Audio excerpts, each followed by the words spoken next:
Bonjour à tous, aujourd'hui nous allons faire un petit tour dans l'espace pour apprendre à nous repérer dans un pavé. Lorsque l'on utilise une imprimante 3D, chaque point où l'on souhaite déposer de la matière doit être repéré par ses coordonnées qu'on entre dans un ordinateur. On peut modéliser l'espace délimité par les bords de l'imprimante par un pavé. Dans un repère du plan, une origine et deux axes suffisent à repérer un point. Un repère de l'espace nécessite une origine et trois axes. On considère ici le pavé ABCDEFGH.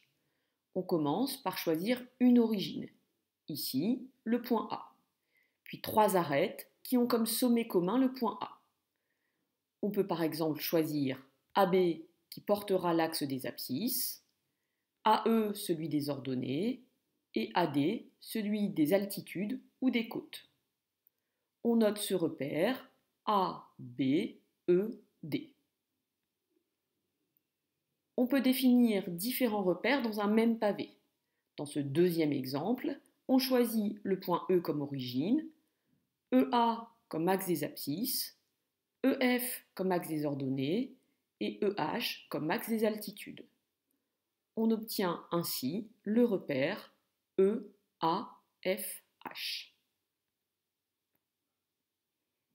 On s'intéresse maintenant aux coordonnées d'un point dans le repère EAFH.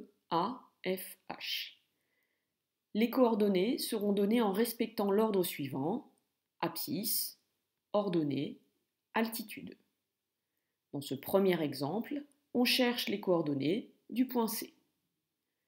Pour cela, on va étudier comment rejoindre ce point C en partant de l'origine E.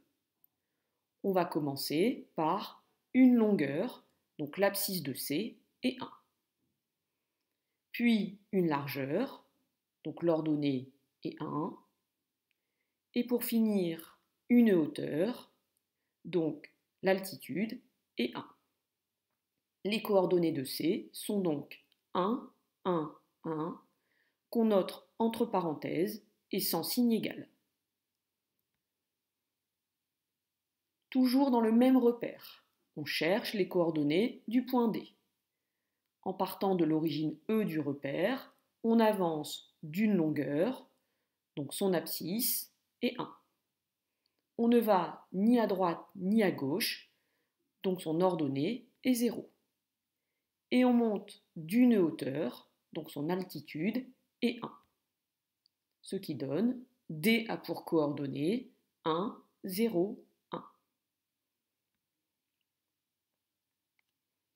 Nouveau pavé ABCDEFGH, où l'on choisit comme origine du repère le point A. AM indique l'unité sur l'axe des abscisses, AH celle de l'axe des ordonnées et AO celle pour les altitudes.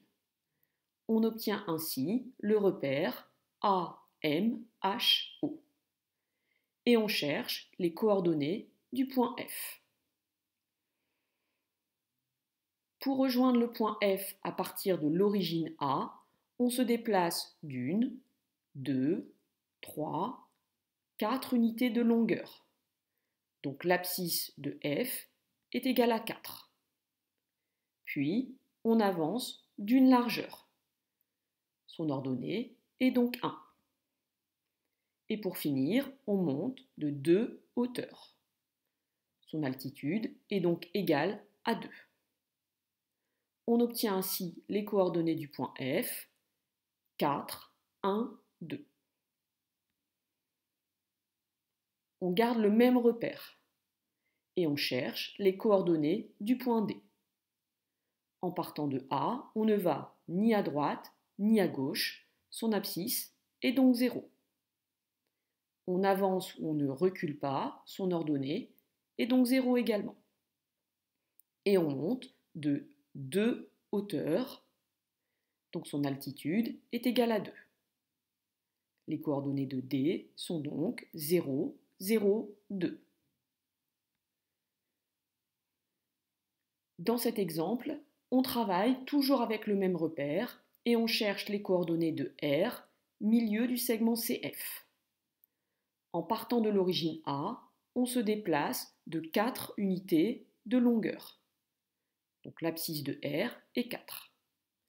Puis on avance d'une demi-largeur. Donc l'ordonnée de R est 0,5 ou 1 demi. Et pour finir, on monte de 2 hauteurs, donc son altitude est 2. Donc R a pour coordonnées 4, 0,5, 2. Dernier exemple. On cherche les coordonnées de U, milieu de CF. En partant de l'origine A, on avance de 2 unités de longueur. Donc son abscisse est 2. Ensuite, on avance d'une largeur. Donc son ordonnée est 1. Et pour finir, on monte de 2 unités de hauteur. Son altitude est donc 2. U a pour coordonnées 2, 1, 2. Vous êtes désormais prêt pour déterminer les coordonnées d'un point dans un pavé. À bientôt!